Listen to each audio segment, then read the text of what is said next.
Está ahí. Buenas noches. Yo no sé si a ustedes les pasa lo que a mí, pero a mí esa pastora de reunión me inspira de una forma increíble. Bueno, muchas gracias por acompañarnos hoy en una noche más en esta serie que estamos realizando, desarrollando sobre ideología de género. Hoy vamos a hablar de si la ideología de género es un producto prefabricado, y a esos efectos pues vamos a dar una serie de términos, de conceptos, vamos a hablar de cosas que tal vez van a parecer un poquito complicadas y las vamos a simplificar con la idea de que ustedes se forjen su propia opinión. Quiero invitarlos, eso sí, a que accedan al código QR que hablaba Mariane ahora y que tenemos ahí, porque si tienen preguntas, que les garantizo que vamos a tener varias, nos las puedan hacer llegar, porque la idea es que ustedes salgan aquí con toda la cantidad de información que puedan para que puedan forjar su propia opinión. Así que a manera de introducción les quiero presentar primero este video.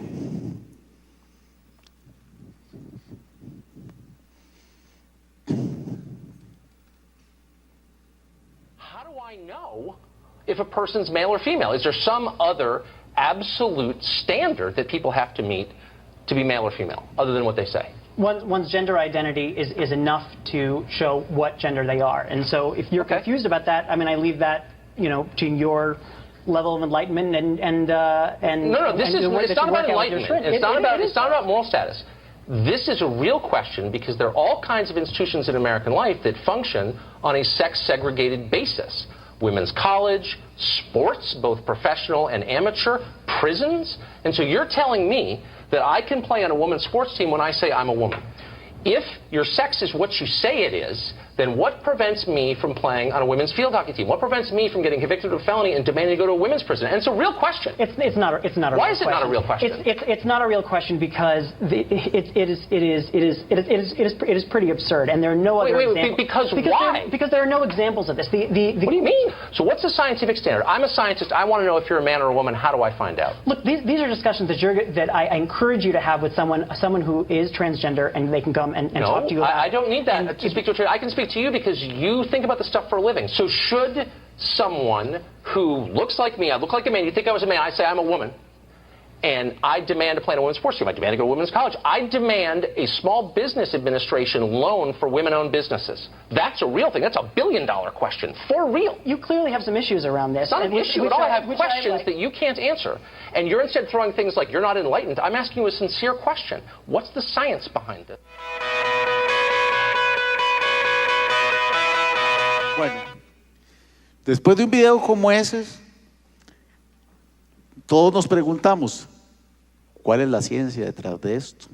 Efectivamente, lo que deja el tema de ideología de género para muchos de nosotros son más cuestionantes que respuestas. Así que la idea es que nosotros empecemos a forjarnos un criterio para empezar a responder y respondernos esas preguntas y esas cuestionantes. Así que, si me permiten, de previo, vamos a ponernos en actitud de oración para encaminar el tema por donde tiene que ir. Señor, te damos gracias por la oportunidad que tenemos de expresarnos libremente y de estar hoy aquí, Señor, humildemente, pidiendo que tu Espíritu Santo nos ilumine, que sea tu palabra y tu respuesta a estas preguntas la que hoy salga de esta reunión, Señor. Toma control, toma corazones, toma conciencias. Danos, Señor, sabiduría y no ciencia, sabiduría y no inteligencia. Queremos esa que viene del cielo, la que nos permite discernir y determinar qué es bueno y qué es malo. Pero sobre todo, Señor, queremos pedirte valentía para poder llamar a lo bueno, bueno, y a lo malo, malo. Y no dejarnos, Señor, guiar por todas esas corrientes, por la presión social, por lo que el mundo nos quiere presentar como normal. Queremos que todo lo que nosotros veamos y hagamos sea a la luz de tu palabra. Que tu Espíritu, Señor, se pose sobre cada uno de nosotros y nos dé una conciencia activa, crítica, pero sobre todo bíblica, Señor. Amén y amén. Bueno, vamos a ver un poco de la ideología de género. Algunos, como el suscrito, creemos que es un producto prefabricado y por eso le pusimos el título así a esta dialéctica que vamos a realizar. ¿Por qué un producto prefabricado? ¿Qué es un producto prefabricado? Es algo que ya nos dan a nosotros debidamente empacado y construido y que nosotros solo tenemos que armar. Nadie tiene que revisar planos, nadie tiene que pensar en absolutamente nada, porque así es para que ustedes lo armen, punto. No tiene mayor ciencia. La ideología de género no es una ideología como tal, o no se considera como tal, porque es un concepto que se contradice. Ustedes no pueden crear una ideología y una forma de pensamiento sobre algo que ya está creado y que está planteado, que existe, que es real. ¿Qué es una ideología? Empecemos por ahí.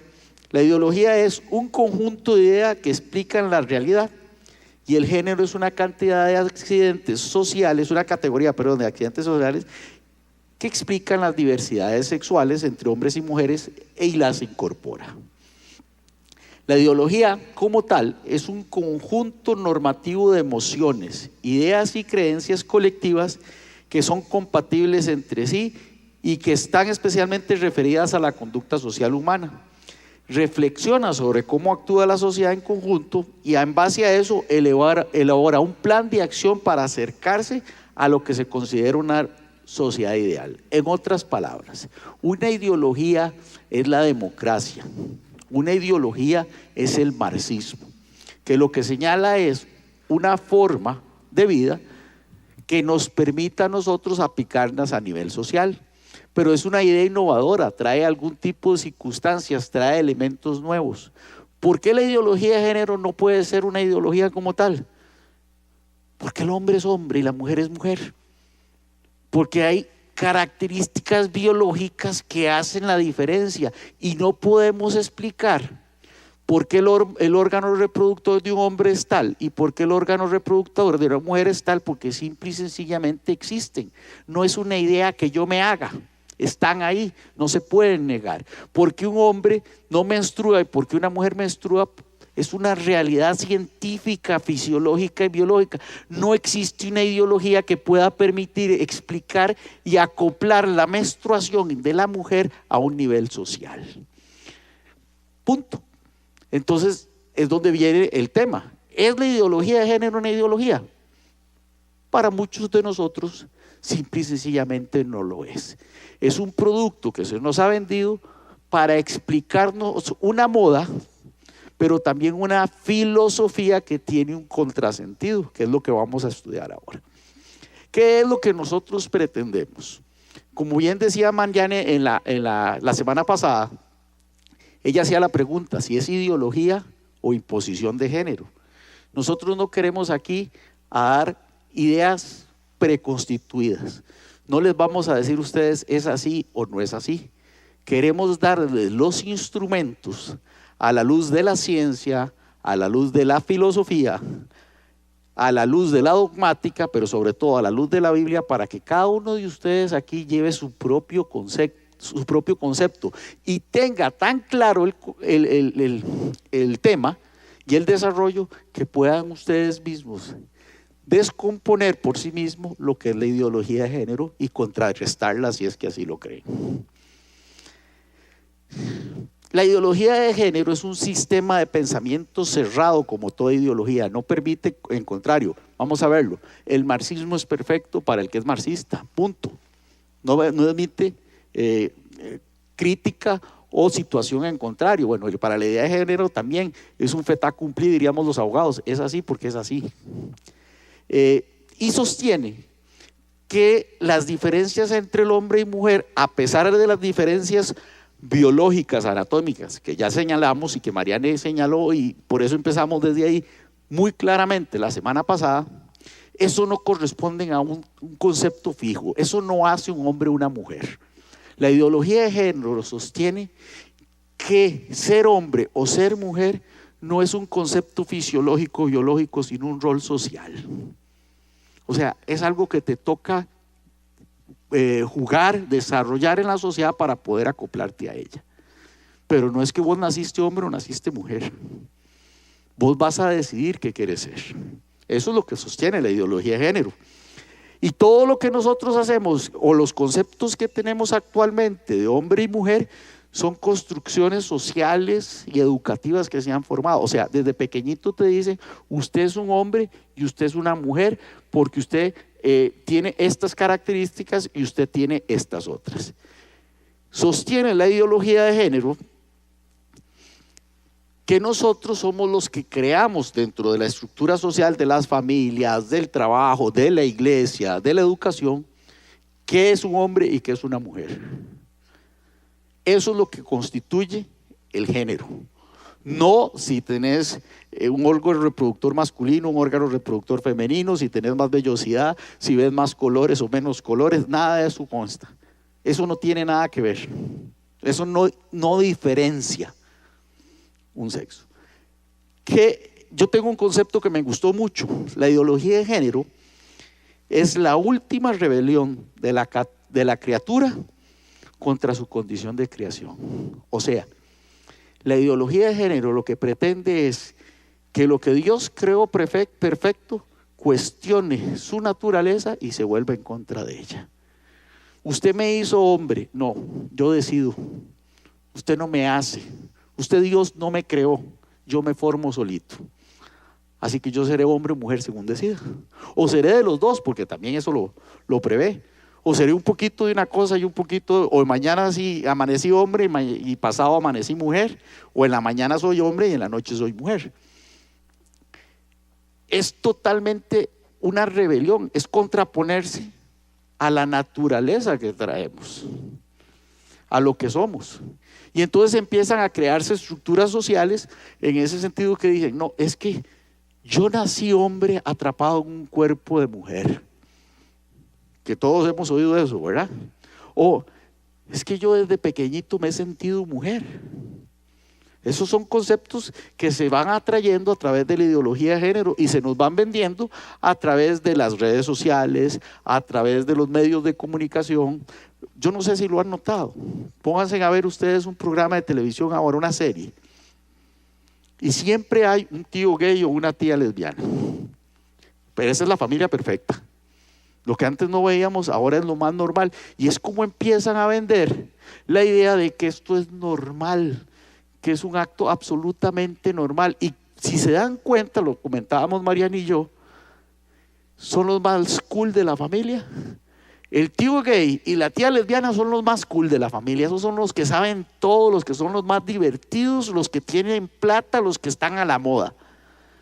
Empezamos a crear a través de una estructura una línea de pensamiento de manera subliminal que nos va haciendo ver eso como algo natural, como algo normal. Es precisamente lo que pretende la idea de género, vender estructuras sociales.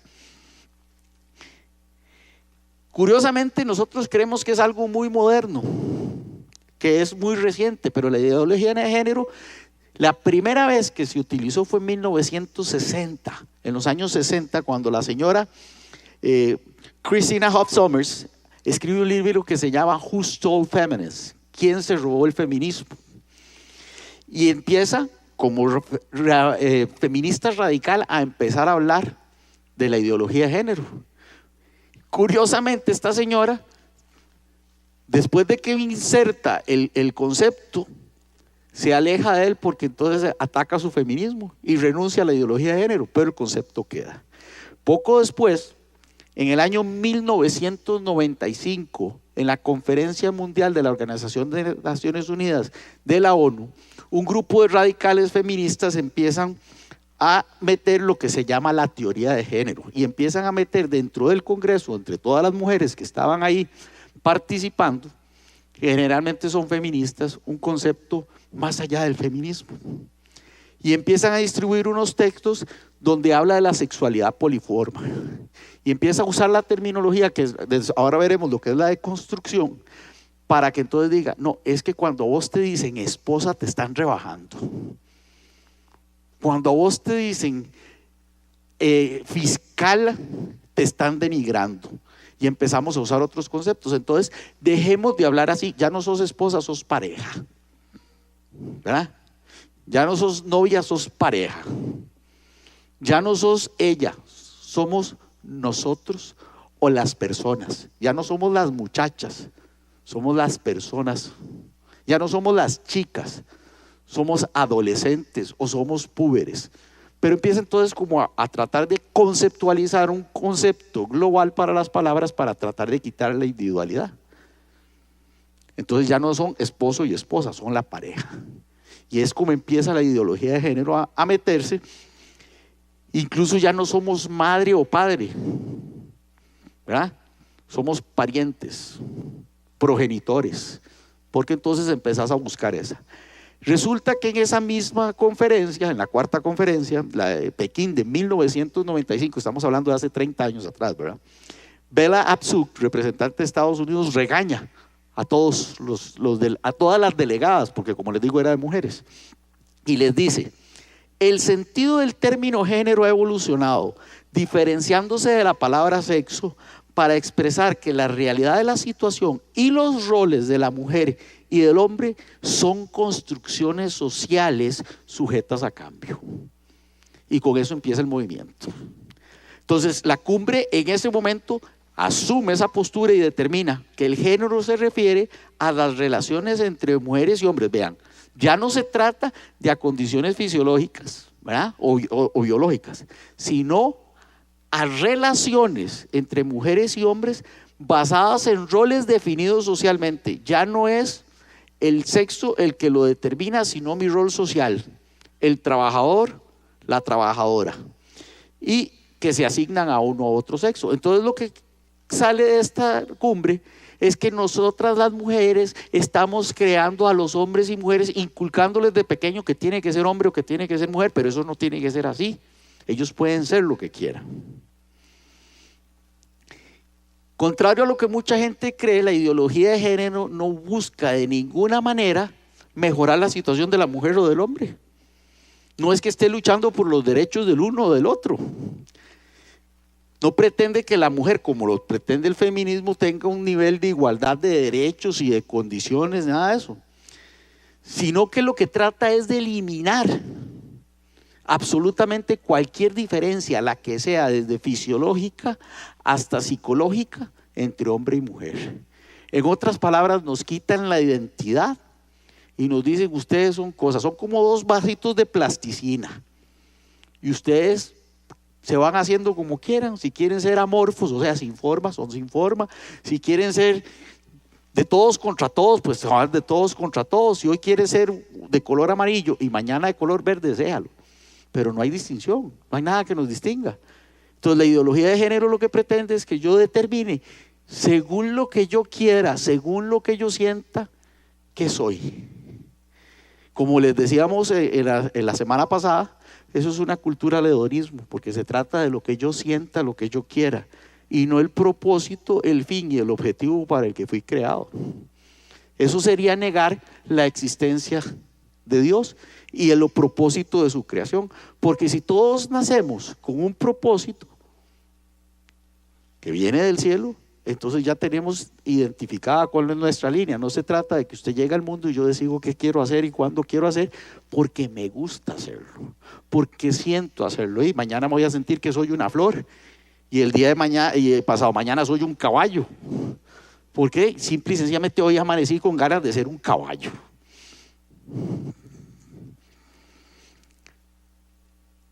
Toda esta situación que se da en Pekín en 1995 entonces aflora en Europa. Parece mentira, nace en Estados Unidos, pero donde siente su semilla y se expande en Europa, y llega incluso, a manera nada más de resumen, a crearse tal clase de movimiento que en Europa se crea el término y el concepto de que lo que se propone realmente la ideología de género es la liberación total del hombre en todos los órdenes.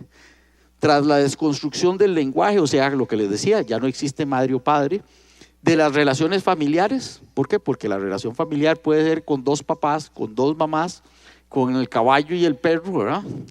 De la reproducción, porque ya no se necesita, ya somos instrumentos, ya la reproducción deja de tener el sistema divino, porque lo que necesito es ser padre, no importa para qué.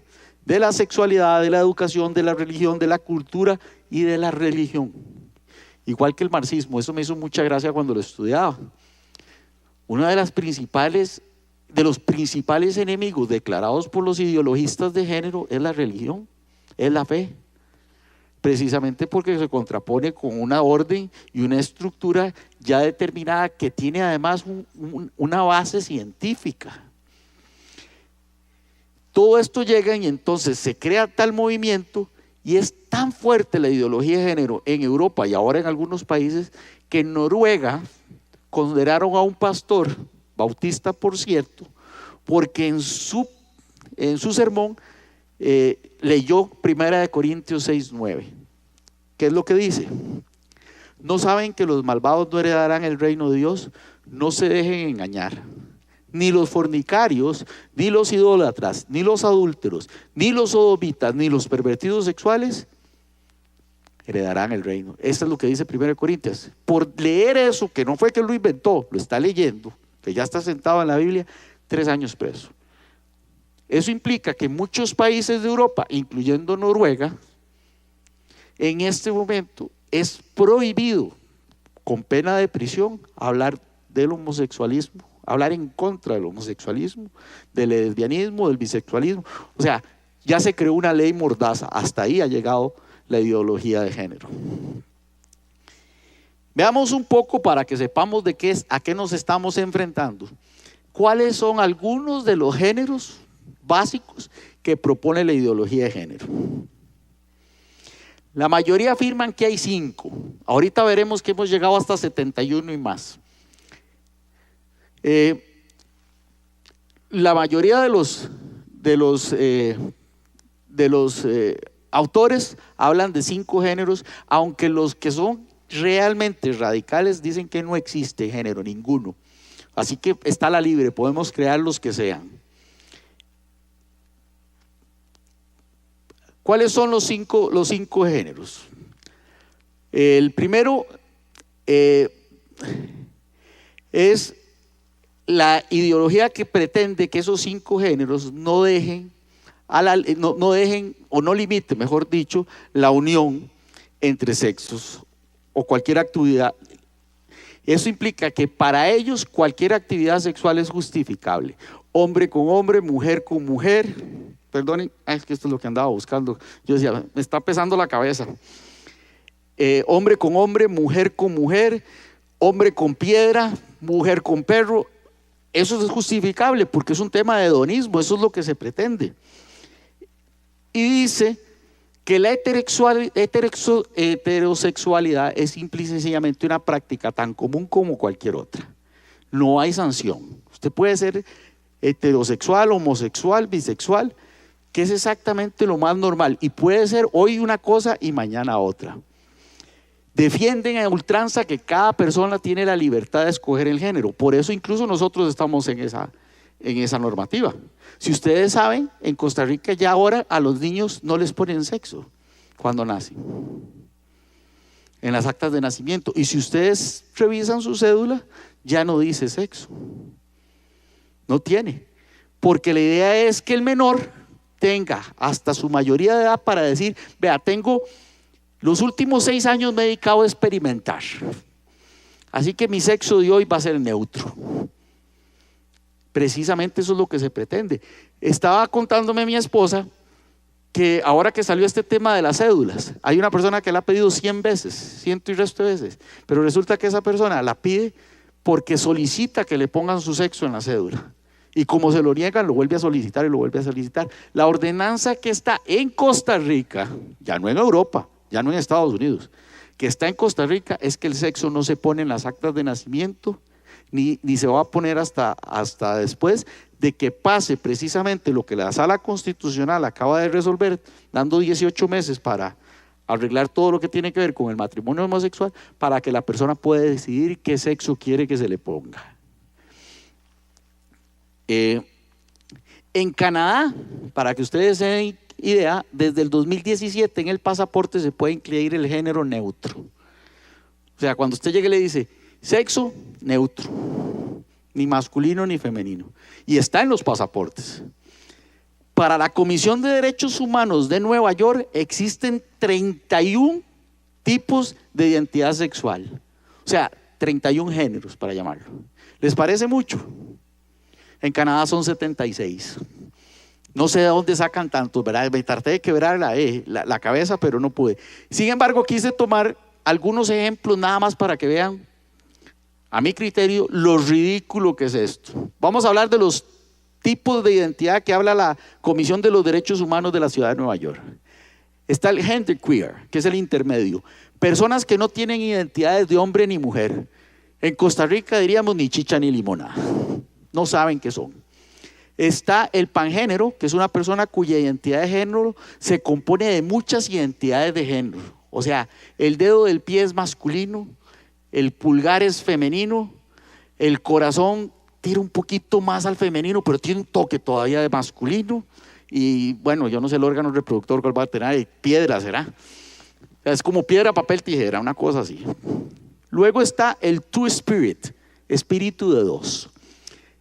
Define a la persona que tiene atributos tanto masculinos como femeninos. Tienen géneros distintos a sus roles y visten con una mezcla de ropa masculina y femenina. O sea, me pongo la minifalda, siendo masculino, me pongo la minifalda y arriba una camisa sin mangas y una gorra beisbolista. Luego está el agender, que se llama, es el que dicen sin género. O sea, no se identifica con ningún género. Soy como Dios, no tengo forma. No sé ni qué soy, ni chicha ni limona, menos, todavía menos, esta no tiene nada. Luego está el tercer sexo, la persona que eso no se define ni con el género femenino, ni con el masculino, ni con los sin género. O sea, vean qué mezcolanza. Luego tenemos el bigénero, aquellas personas que se mueven entre dos géneros, ya sea masculino y femenino, neutro y semifemenino, neutro y semimasculino. Y luego está el igira, que son los miembros de un tercer sexo, intermedio entre los géneros masculino y femenino. O sea, estoy aquí en el medio, no sé para dónde agarrar. Dígame si eso no es confusión. Dígame qué respuesta le da la creación de esta cantidad de géneros a la problemática. Lo que era simple, lo que Dios creó simple y perfecto, los hombres queremos complicarlo. Y eso que estos son apenas 31. No les digo los de Canadá, porque en Canadá se acepta el género del que ama al animal, el que ama el que es pedófilo, el que ama una piedra, el que se casa con un árbol. O sea, es complicadísimo, complicadísimo.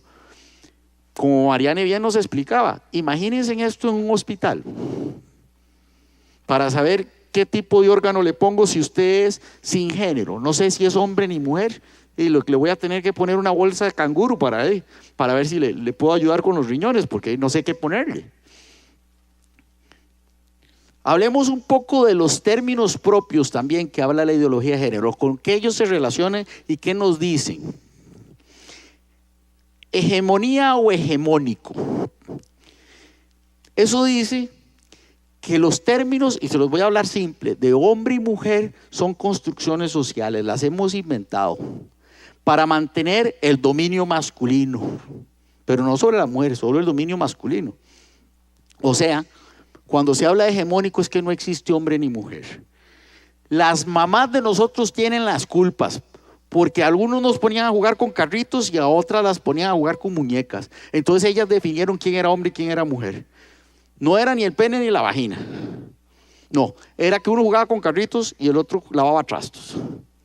Entonces Dios libre el chiquito que lavara trastos, porque aunque tuviera ese pene habría que decir que era una mujer, porque según esto son roles preconstituidos por la sociedad. Luego hablamos de la deconstrucción, que es lo que les hablaba, es cómo se usa el lenguaje y se va desconstruyendo o desestructurando para que ya no tengamos que decir madre y padre, sino parientes, para que no tengamos que decir esposo y esposa, sino pareja. Entonces eso permite que cualquiera pueda ser madre y padre porque son parientes, entonces pueden ser dos hombres o dos mujeres, o un hombre y una mujer, igual con los esposos. Ya ustedes oyen incluso a los jóvenes de ahora, esta es mi pareja, porque ese es el término que les han inculcado. Incluso los homosexuales o las lesbianas hablan de mi pareja, no hablan de mi novia ni de mi esposa, hablan de mi pareja, precisamente porque es un término muy apropiado que usa la ideología de género. Luego está el patriarcado patriarcal, que es el término con el que se acusa la posición subordinada que ha tenido la mujer bajo el dominio del hombre durante toda la historia por situaciones sociales. Luego vamos a estamos hablando del sexualmente polimorfo. ¿Qué es un sexualmente polimorfo? Hombres y mujeres que no sienten atracción por los del sexo opuesto, porque esto es fruto de un condicionamiento social. O sea, si a mí me gusta una mujer no es porque yo lo siento, es porque el entorno social me ha obligado a amar a una mujer o a enamorarme de una mujer. Pero yo tenía, y me estoy liberando ahora, la posibilidad de enamorarme de la piedra de la esquina, porque yo soy sexualmente polimorfo, no tengo un marco establecido. Los ideólogos, bajo el término de la polimorfía, señalan que el deseo sexual se puede dirigir a cualquiera. Y simple y sencillamente, como veíamos en el video, dicen que es así y no aportan pruebas. Es así porque es así, punto, no me discuta. No existe prueba, es un deseo innato. La heterosexualidad obligatoria es precisamente lo que veníamos hablando, de que se nos obliga, se fuerza a las personas a pensar que el mundo está dividido entre hombre y mujer. ¿Ah? No es la Biblia, sino que nosotros lo hemos venido obligando. La preferencia u orientación sexual es que existen diferentes formas de sexualidad y todas son tan válidas como la heterosexualidad. ¿Quieren pelar los ojos claramente? La ideología de género y las escuelas, incluyendo las nuestras, lo que pretenden es que el muchacho en su época de desarrollo sexual pruebe de todo, para que cuando ya llegue a la madurez pueda decir qué era. Entonces, que se acuesten con mujeres, que se acuesten con hombres, que se acuesten con los dos al mismo tiempo, si pueden prueben con animales, para que usted defina qué quiere ser. Eso es lo que pretende, es precisamente lo que dice, porque como es un condicionamiento social, lo que necesita es experimentar para ver qué es lo que le gusta, qué es lo que siente, y tiene que experimentar para poderlo averiguar. La homofobia, ellos lo definen, es interesante, la homofobia es el temor a relaciones con personas del mismo sexo, es el temor. O sea, implican que ser heterosexual o estar en contra del homosexualismo es por miedo. Eso es lo que está intrínseco. Y lo peor de todo, lo dice la diapositiva que sigue, que sí quiero que le pongan mucha atención, porque esto resume lo que toda esta cantidad de términos pretende, y es que lo natural es un concepto que hay que superar. No hay nada natural. No es natural que usted sea hombre, no es natural que usted sea mujer o se sienta así. Eso es antinatura. Lo natural es que usted experimente para que defina qué quiere ser, no qué es, qué quiere ser.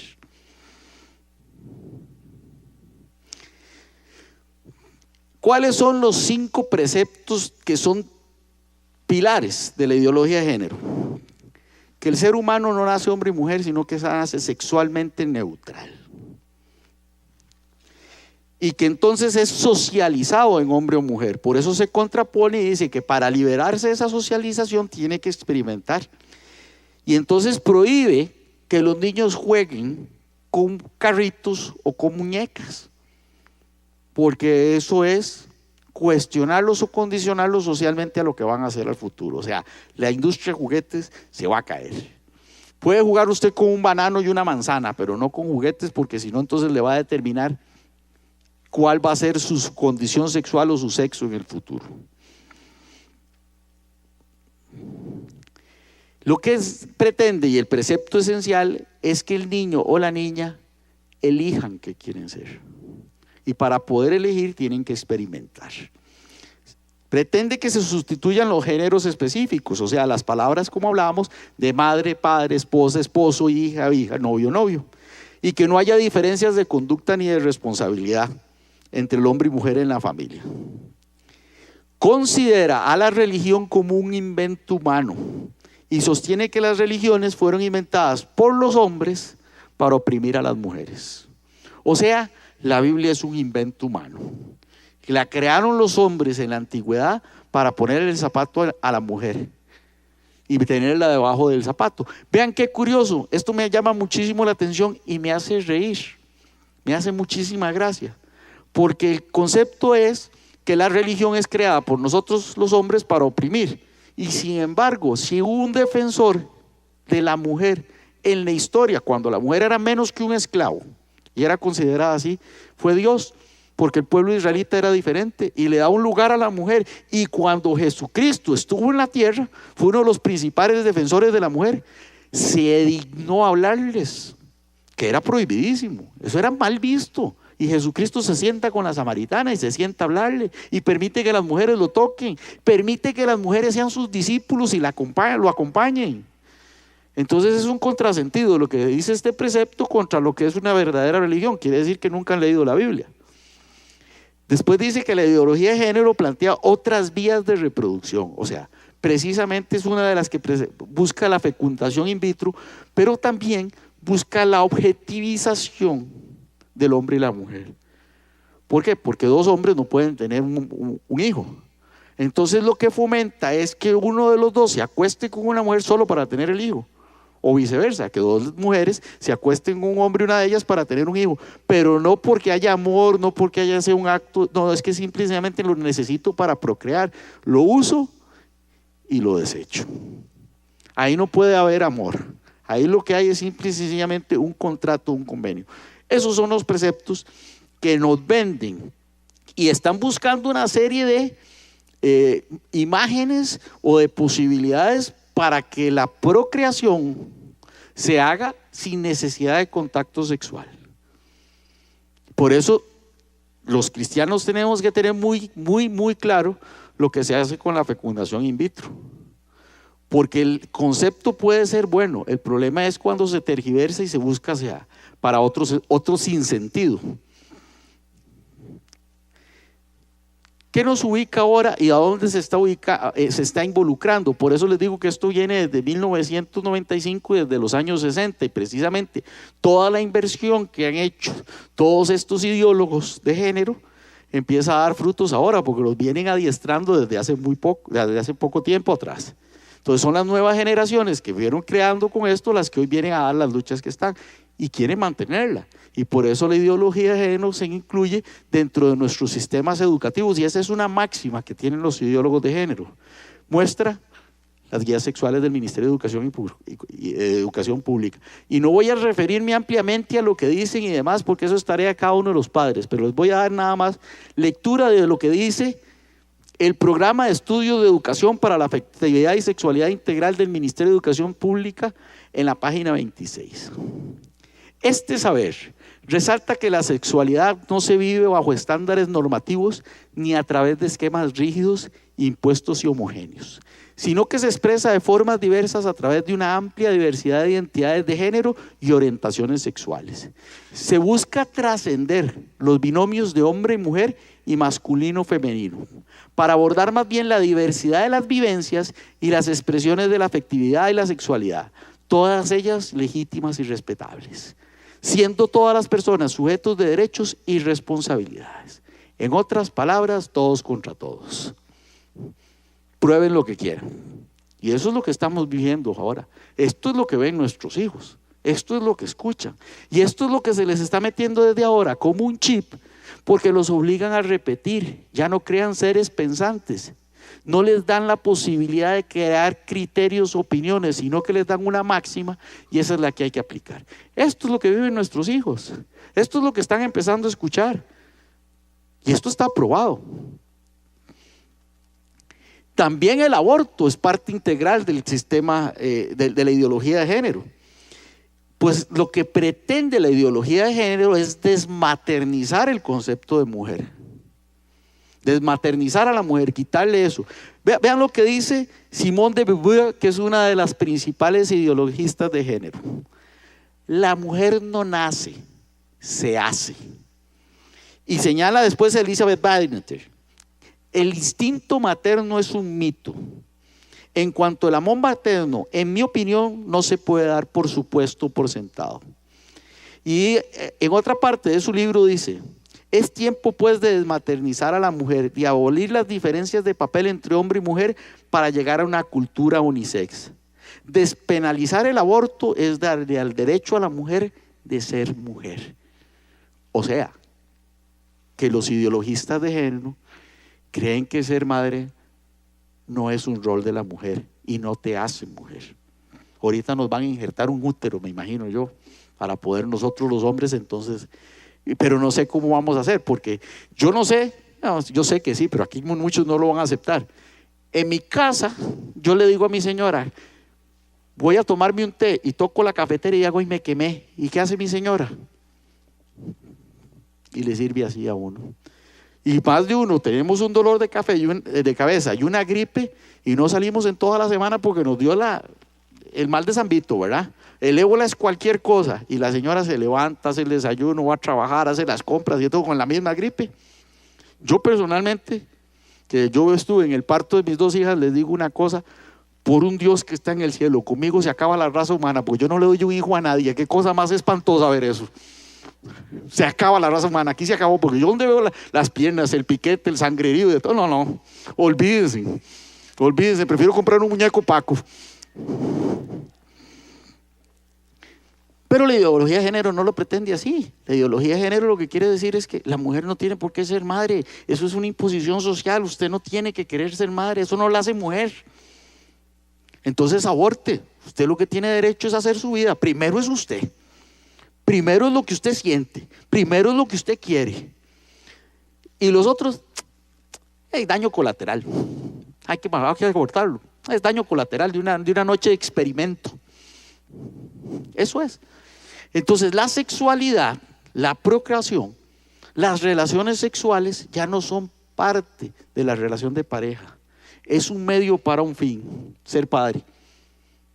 Ya sea de una pareja heterosexual o de una pareja homosexual. Pero entonces ya volvemos incluso hacia atrás, donde lo que importa es procrear, pero no amar.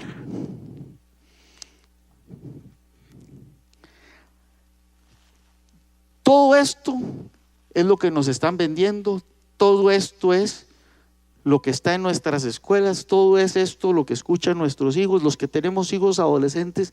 ¿Cómo nos cuesta hablar del homosexualismo con ellos?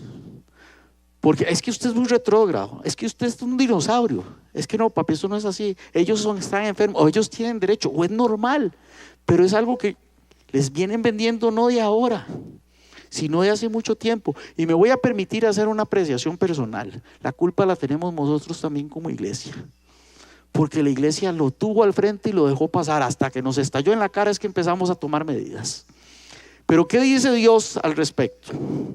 Bueno, Dios en 1 Corintios 14:13 dice que es el autor de la confusión. No es el autor de la confusión, sino de la paz. Y nos ha dado todas las cosas que pertenecen a la vida y a la piedad. Todo este montón de conceptos lo que nos lleva es a una confusión. Nos crea, pero vamos más allá. Dios dice que nos creó hombre y mujer con distinciones. Así lo dice Génesis 1:27. Así creó Dios al hombre a su imagen, a la imagen de Dios lo creó. Varón y hembra los creó. No les dio un rol social, no les dio el tiempo de elegir. Los creó hombre y mujer. Así dice la palabra y eso es lo que nosotros creemos. Dios creó 2 sexos, varón y mujer, incuestionable. Ahí está, no hay más allá. En todas las escrituras, hombres y mujeres se tratan como iguales. Vean Gálatas 3:28, es claro, ambos fuimos hechos a la imagen de Dios y ninguno de los dos es más o menos que el otro. Esa lucha absurda para buscar la igualdad es contra natura, porque precisamente por eso Dios nos hizo diferentes, para que nos complementemos, no para que nos anulemos. Ser iguales no significa ser idénticos. Todos los hombres y mujeres fueron igualmente creados por Dios a su imagen, pero reflejamos esa imagen de manera diferente unos de otros. ¿Cuál es la respuesta a esta lucha?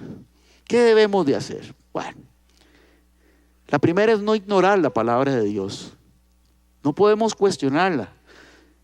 No podemos vivir el camino que escojamos. Tenemos una ordenanza, un manual. Es la Biblia la que dice cómo debemos vivir. No podemos seguir pensando que nosotros tenemos derecho a interpretar, a desviarnos de un propósito, de una creación. Porque dice Proverbios 14:12, que esto nos conduce a la muerte, no a la vida ni a la libertad. Nosotros, en toda confusión que se quiere pretender crear, en la sexualidad tenemos autoridad para desvirtuarla, la que nos da la palabra de Dios. Hay que hablar con autoridad con base a lo que dice la palabra de Dios. Es la forma de presentarlo y es la forma de combatirlo. A medida que la cultura cambia y las generaciones pasan, no estamos aquí para cuestionarnos cómo debemos vivir, ya sabemos cómo debemos hacerlo.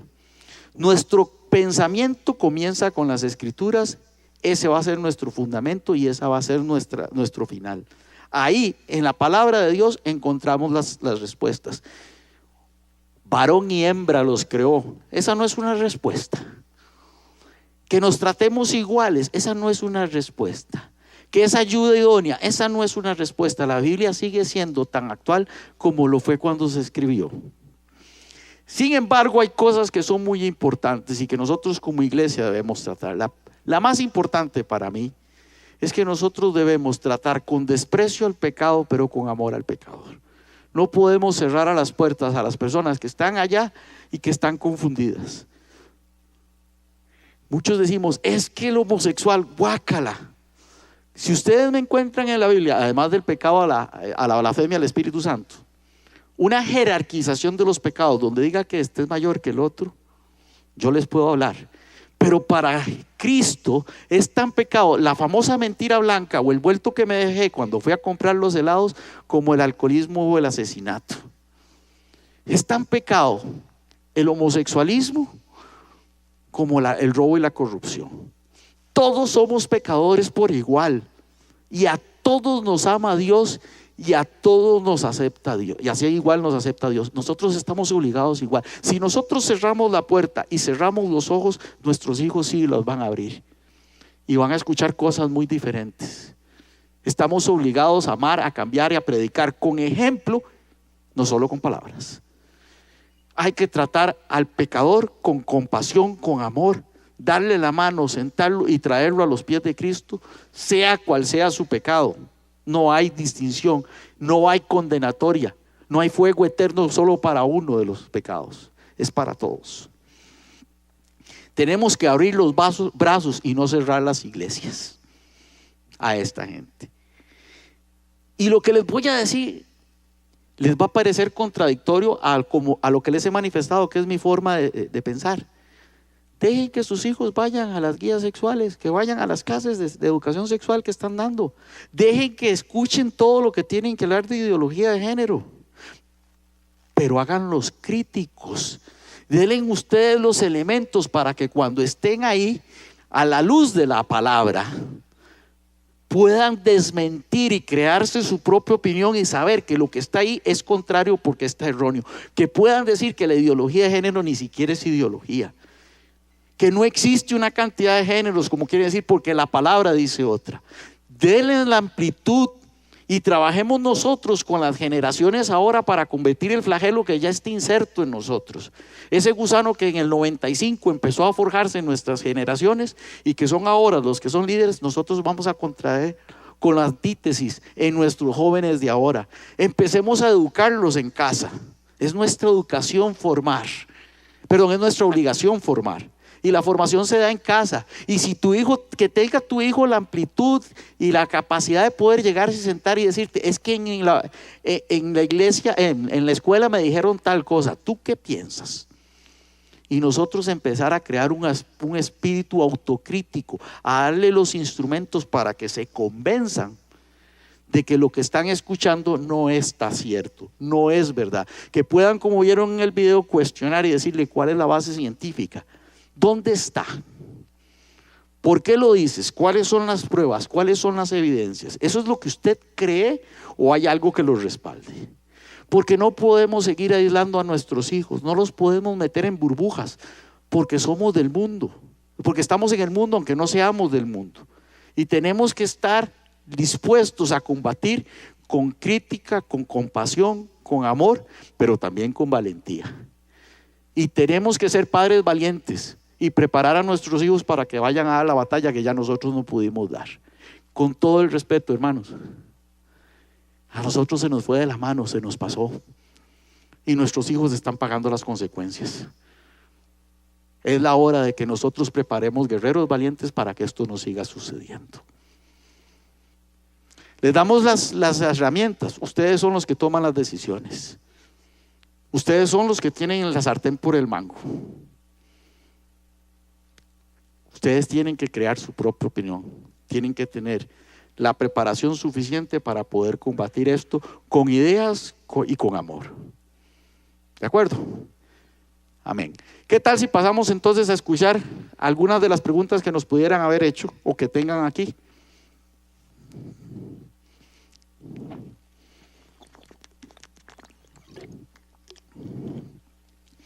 Mientras le traen el micrófono a mi señora, voy a hacer un anuncio.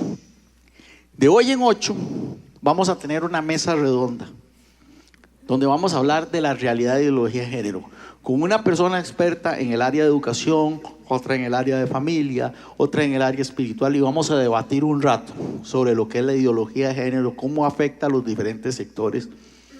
Así que acompáñenos. Vamos a cerrar con un debate, vamos a cerrar con crítica, vamos a cerrar como debe ser, con ideas. Acompáñenos de veras el miércoles a la misma hora, en el mismo lugar y por el mismo canal. Tenemos una pregunta, Juanca, que dice en el WhatsApp: ¿cómo prepararnos para ayudar a una persona así que afirma que desde que creció siempre se sintió mujer en un cuerpo de hombre? ¿Cómo abordar este tema si esa persona no quiere exponerlo y no tiene el deseo de ayudarlo a conocer la verdad? Vamos a ver. Nadie puede cambiar si no tiene primero ese deseo. Nosotros, la gota orada a la piedra. Siempre hay que decirle, ¿cuál es la reacción? ¿Qué te hace sentir mujer? ¿Por qué vos decís que naciste mujer en un cuerpo de hombre? Y empezar a cuestionarlo, buscar las razones y enfrentarlo con su propia realidad. ¿Y cuál es su propia realidad? Que eso es un mito o una historia que él se está queriendo creer, pero que no existe ninguna prueba. Y poco a poco, con compasión y con amor, poder tratar de que esa persona entienda cuál es su realidad, darle ayuda, aportarle la ayuda incluso profesional si se puede llevar a la persona ya, pero nosotros ser firmes y no simple y sencillamente tratar de imponernos, porque entonces estaríamos cometiendo el mismo pecado que está cometiendo la ideología de género, que es una imposición, es una idea prefabricada y usted se la tiene que tragar. No, nosotros tenemos que conversar con argumentos, pero también con amor, con compasión, entender a esa persona y hacerle ver cuál es su equivocación. Porque precisamente ese vacío que está tratando de solventar esa persona con el dicho de que soy un hombre en un cuerpo de mujer o viceversa, lo que es un vacío por una falta de Dios. Porque lo que no conoce es cuál es su propósito en la vida. No tiene nada que ver con su sexualidad ni con su género. Es con el propósito, es con el sueño de Dios puesto en esa persona, en ese Cristo. Es un tema no fisiológico, no biológico, sino que es un tema de espíritu, es un tema de alma enferma. Y eso solo se cura con amor. Aquí tenemos otra pregunta. Buenas noches, bastante completa la conferencia para mí, muy interesante. Yo sí tenía un par de consultas. Yo veo que todo el mundo, bueno, las personas que están dentro de este grupo apoyándola, la apoyan así porque sí. Pero yo quisiera saber principalmente de dónde viene esta corriente, este pensamiento, esta ideología principalmente, dónde nació y qué es lo que busca realmente, qué es lo que están promoviendo. Porque aquí muchos la apoyan, pero no saben qué es lo que hay detrás de esto. ¿Qué es lo que está promoviendo? Esa es la primera pregunta. Sí, no me hagas las dos porque yo soy hombre, solo puedo con una cosa a la vez. Okay, vale. Ya ahorita vamos a la segunda. Ok, con la primera. Como les establecí ahora, esto empieza en 1960 y es una desviación del feminismo. Empieza con una autora que escribe sobre el tema y entra con el concepto, pero realmente se fortalece en 1995 cuando un grupo que así lo pretende empieza a inculcar el hecho de que ya no es un tema feminista, sino que es un tema de elección y se convierte en un hedonismo. ¿Qué se pretende? Precisamente destruir absolutamente todos los principios sociales de valores, de ética, de fe, para dejar entrar un movimiento que permita la libertad del hedonismo, el placer por el placer, y con eso quitar el concepto de familia, que es la base de toda sociedad, para imponer en puestos de liderazgo, de gobierno, gente que no tiene este tipo de principios y que busca su satisfacción y su logro personal, pero además busca un objetivo que además está en la Biblia. ¿Qué tan cierto es que detrás de eso también se busca que se apruebe, por ejemplo, en congresos donde ya hay proyectos, como en Canadá, Holanda y Alemania, que se apruebe la pedofilia, necrofilia y zoofilia? Bueno, en Canadá ya están autorizados. En Canadá están autorizados, incluso son géneros. Son géneros. Y no te los puedes cuestionar porque es una cuestión de libertad. En Costa Rica existen ciertos proyectos que tienden a eso. Uno de esos, claramente, el aborto terapéutico. Porque es un tema de construcción y un manejo de las palabras. El aborto terapéutico es genial y no es nada nuevo, existe hace mucho tiempo, está en el Código Penal, pero es cuando está en riesgo la vida de la madre o del feto, ¿verdad? Y tiene que además tener un concepto médico de por medio para poderlo hacer. Pero ahora lo que quieren es que no sea cuando esté en riesgo, sino cuando afecte no solo la vida de la madre, sino su condición mental o psicológica. Eso implica que si yo no me siento capacitada para ser madre, mato al niño y no se puede dejar a la libre. Y ya son conceptos que se van incluyendo y se van introduciendo, y esto es ideología de género, pero es disfrazada. Y nosotros, como les decía, nos hemos tapado con una venda y nos han metido un montón de goles. Nos han metido un montón de goles. Y seamos claros, el matrimonio homosexual nos agarró desprevenidos. Cuando nos dimos cuenta, tratamos de combatirlo y ya estaba en la Corte Interamericana de Derechos Humanos. Y no nos habíamos dado cuenta de que eso venía hace rato. Gusto. Tenemos una pregunta por WhatsApp que dice: ¿cómo hacemos para hablar con amor y con verdad, pero no tener problemas legales? Vamos a ver. El problema legal se va a dar cuando usted se imponga, cuando usted haga las cosas feta cumplir o cuando ofenda. Por ahora, y digo por ahora, porque como les digo, ya en otros países hablar en contra del homosexualismo es prisión. En otros países ya nosotros todavía podemos hablar. ¿Y cómo se hace? Hablando con amor, hablando con compasión, hablando con autoridad, hablando con la palabra. No hay espada más fuerte que la verdad. Esta es espada de dos filos y va a cortar. Ahora, es dialogar.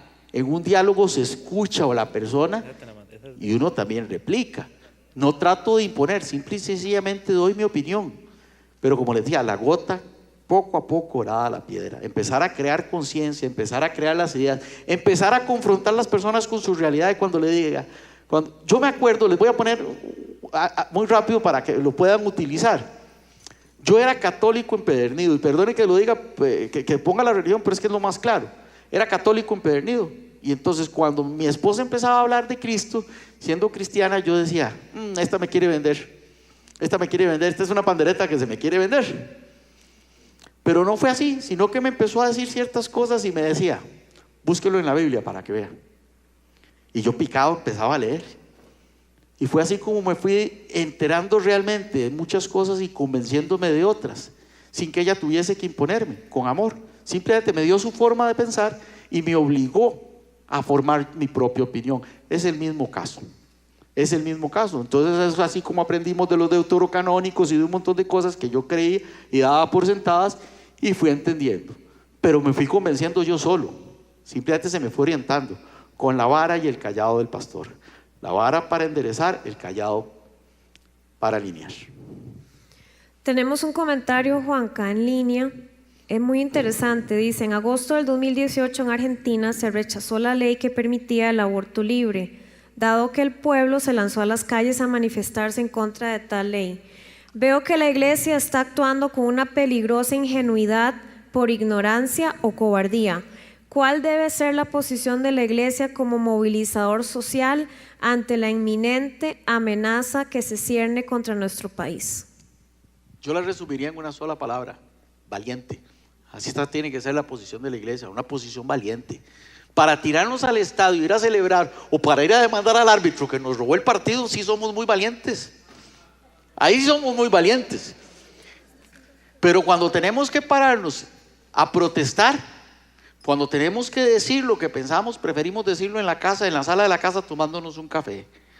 Lo que esa persona acaba de comentar es lo que yo vengo creyendo. Lo del aborto terapéutico tiene rato de estar ahí, y los que ven noticias se dan cuenta que eso tiene rato de ser ahí, y todos dicen: ¡qué barbaridad! ¿Cómo van a aprobar eso? ¿Y qué estás haciendo? ¿Y qué estamos haciendo? Ya le explicaste a tu hijo qué es el aborto terapéutico. Ya le explicaste a tu hija cuál es la diferencia entre lo que existe y lo que viene. Es que es ahí donde empieza, porque son esas nuevas generaciones las que van a tomar las decisiones.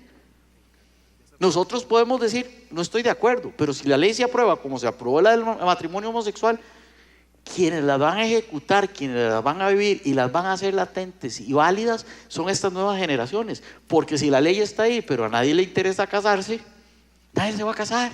Si la ley está ahí y a nadie le interesa abortar, nadie va a abortar.